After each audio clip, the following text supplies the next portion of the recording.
Well, the time has come to conclude our adventure. Let's finish the beast. This video comes to you in cooperation with DN Models, DACO Products, Elegoo and PCBWay. With the upper surfaces of the Phantom weathered, it was safe to start adding parts to the airframe.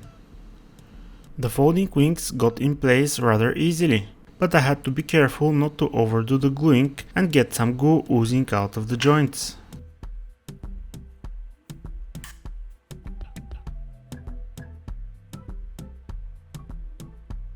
The ailerons got in place like a charm.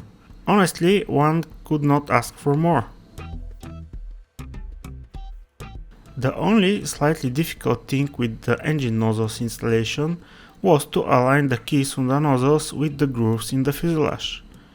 A little bit of twisting and turning is more than enough to do the job, but I used slow setting cement to give me some time.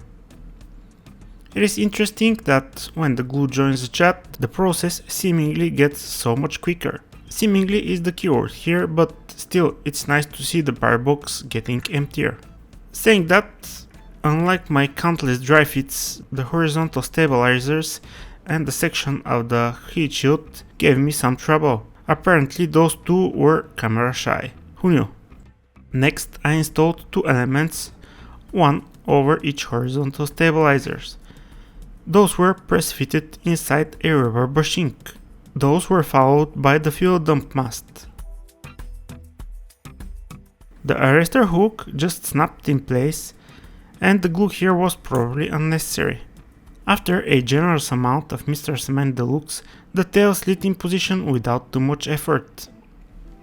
The next step was to paint the ECM antenna housings in black. Then I made a not so successful attempt to do additive chipping. Those covers are made from some radio transparent composite with beige color. I ran out of talent with those, but the detail is so small that I am willing to let it go. Next I covered the pylons and several other details with satin varnish, and because the pylons are too white, I did some oil paint stippling to establish the grime deposited during life on the carrier.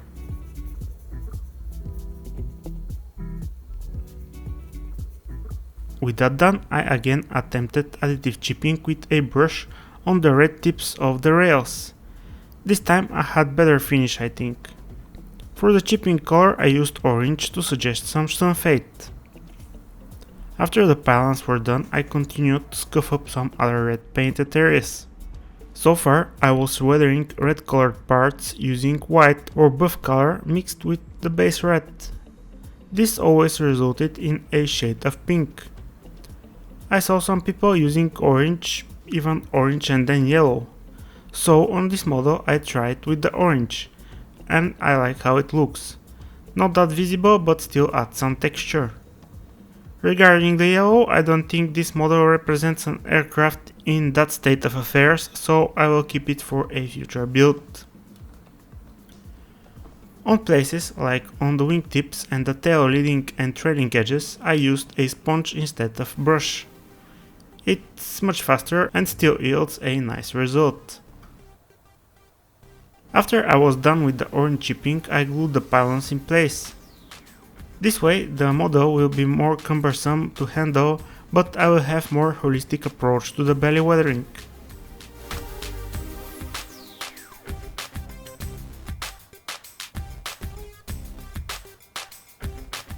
Before we go any further, let me tell you about the sponsor of today's video. PCBWay offers professional on-demand 3D printing service. They can print your projects in plastic, resin or even metal. They also offer sheet metal and carbon fiber fabrication, CNC machining in a huge array of materials, injection molding and many electronic component solutions. Check them out, link I will leave in the description. With most of the underside amenities installed, I started applying the weathering washes on the belly. I started with straight grey panel line wash everywhere except for under the engines. It did not make that much of a difference, but it is enough for me. For the area under the engines, I used the dark grey variant of the Tamiya wash.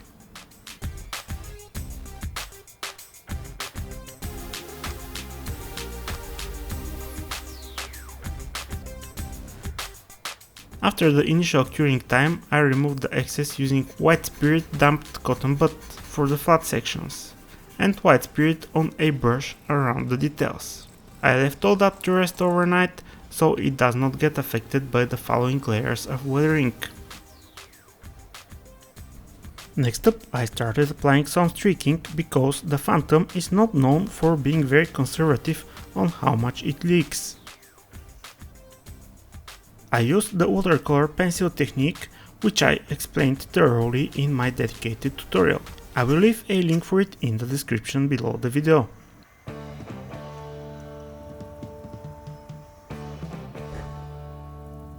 I have to say that there was a lot of trial and error, and I did not get it how I wanted it from the first attempt, not even close. But since the pencil is so easy to remove and resuspend the pigment, I had no trouble starting over or making changes. Also, having a variety of brushes helps create different looking streaks. One other very important thing to have is some good reference images. It is much better to follow the images and recreate what you see than just imagining it. Next up, I started adding grimy outlines to access panels with the Starship filled oil paint. This was an exercise of restraint, patience and dexterity. The first part of the process was to apply a small amount of oil paint around each panel using a fine brush. Then, using a stiff, short bristled brush, I did the initial blending. Next, I blended the paint even further, using a soft flat brush. In my opinion, the more the oil paint gets blended in the base color, the better. To finish the process, I cleaned up the panel using white spirit and a fine brush. For the gear bay doors, I decided to do some somewhat random grime spots because there is no pattern that I was able to see on the pictures, apart from what I have showed you earlier with the watercolor pencil streaking. After a few more panels got some dirt around, I went to apply schmutz on the wing folds.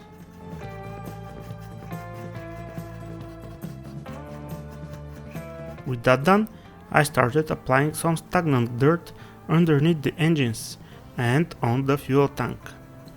When stippling somewhat heavily diluted oil paint, some tide marks appeared on the edges.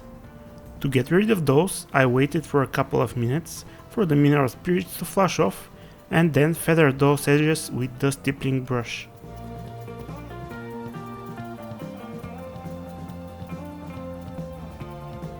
At this point, I left the oils to rest overnight, otherwise they would end up on my fingers. What followed was another layer of Starship filth, this time mixed with black oil paint. I added this more intense staining within the stains I created previously. On the fuel tank I added two more layers, each with a little bit more black in the mixture and taking a little bit less space.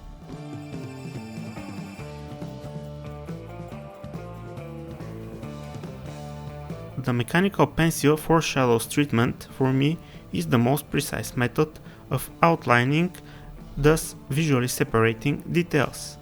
As you can see, those plates were absolutely invisible at first and became quite prominent later. I think that is a bit stark, but for something that is going to be hard to see, it is acceptable if not necessary. One downside of this technique is that it is very difficult, read practically impossible, to remove the graphite should something goes wrong.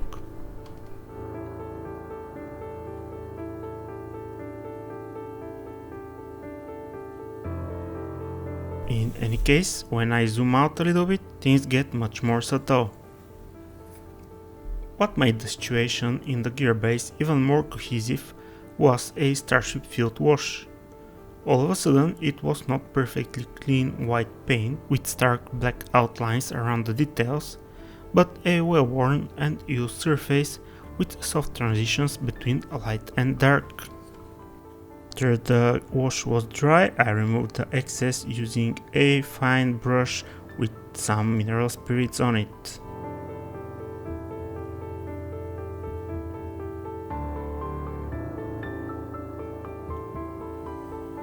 To finish off the fuel tank, I applied the familiar rain marks effect. I used the weld lines on the tank as a natural border where the streaking becomes evident.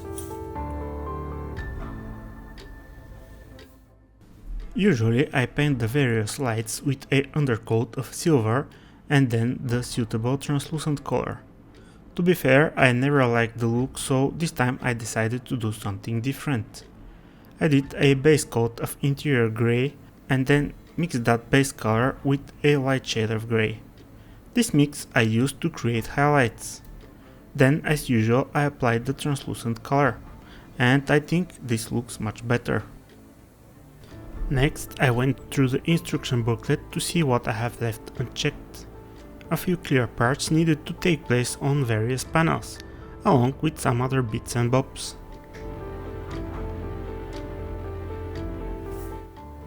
After that, it was time to install the landing gear and the gear bay doors.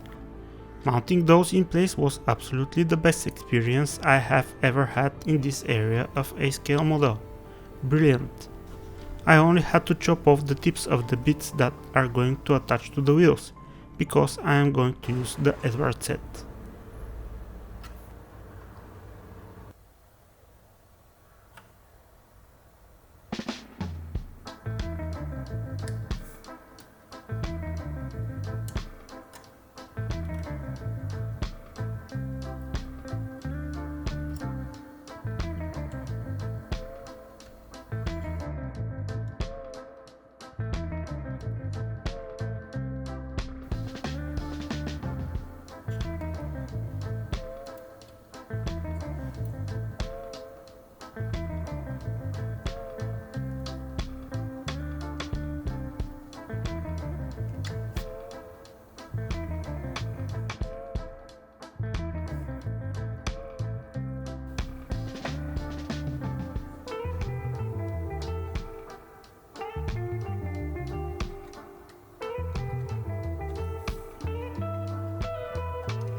A few more small items attached and it was time to tackle the wheels.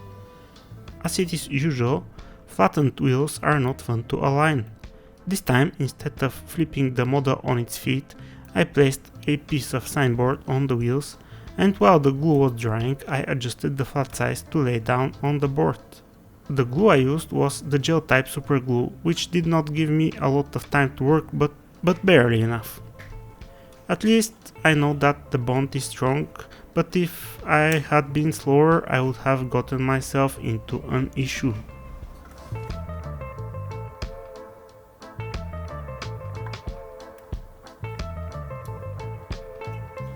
After I installed the fuel tank and some other small details, it was time to tackle the ejection seats. The creation of those turned out to be a story of its own.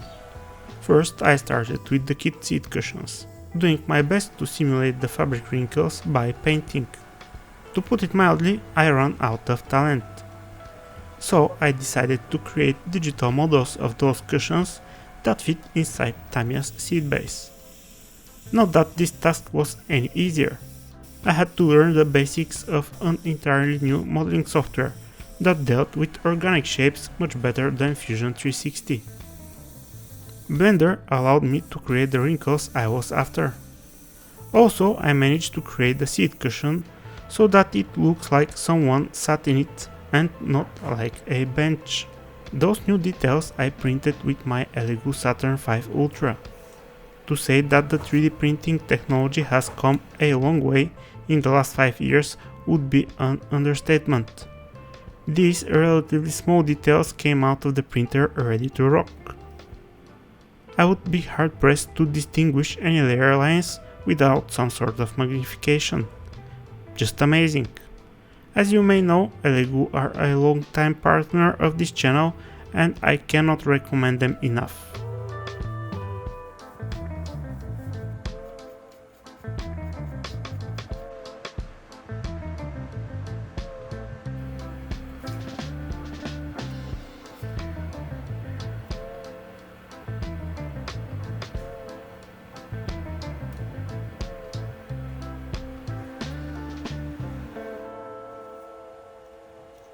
Recreating the seatbelt situation on the Martin Baker Mark VII in the digital world was way out of my league, so I got back to the roots.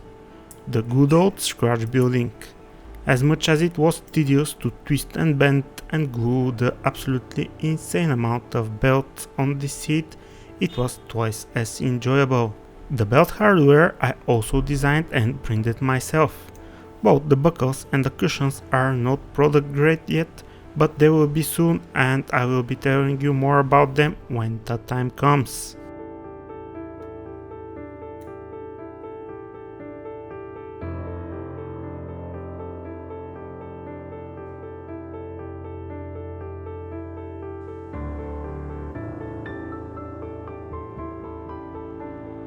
It might be worth putting out that the big supporter tier on my Patreon page gives 50% discount on my products, and the massive supporter tier gives them for free, so this may be another reason for you to join our small community.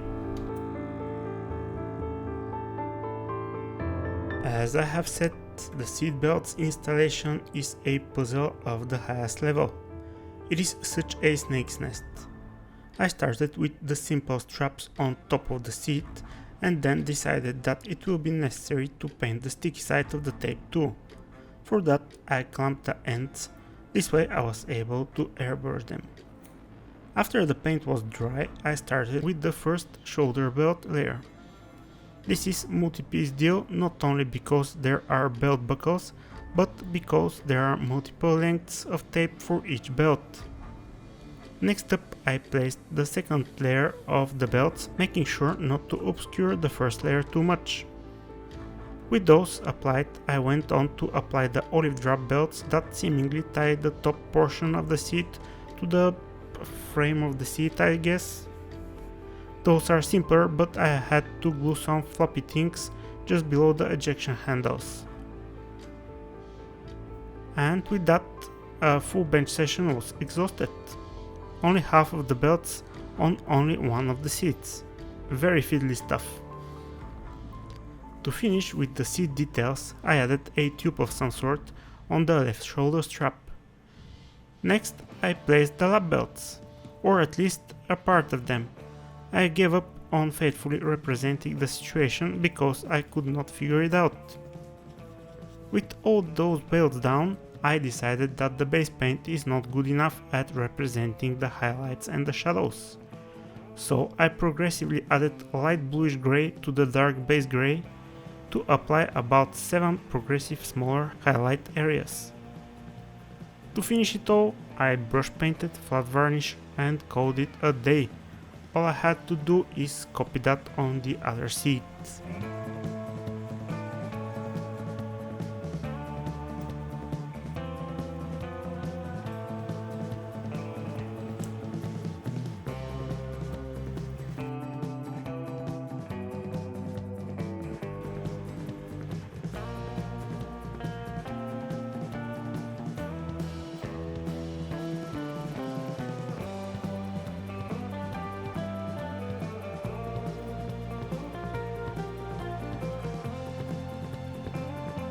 Here I want to say thank you to all my supporters over at Patreon and on the YouTube membership program. You guys are amazing.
With both seats done, it was time to get them in the cockpit and button it all up.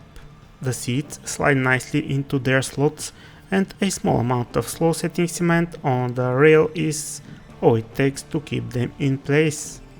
I cannot stress enough on the importance of highlights and shadow layers on details like the harnesses. They just look so much better. To mount the canopies in place, I used PVA glue.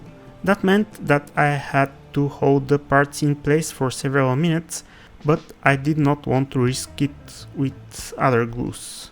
You know, fogging up the transparencies. I started with the rear canopy because that way I had better angle at which to hold it in place. I glued the front canopy to the middle section first because I figured it will be much easier to do it this way rather than when the middle section is mounted on the model. With those in place, the airplane is complete. This, however, is not the end of the story, because there will be a small diorama to put the model in some context. When it will come, I am not sure, but for sure stay tuned. And thank you very much for watching this series. I very much appreciate your presence here, and until next time, happy modeling, fellas!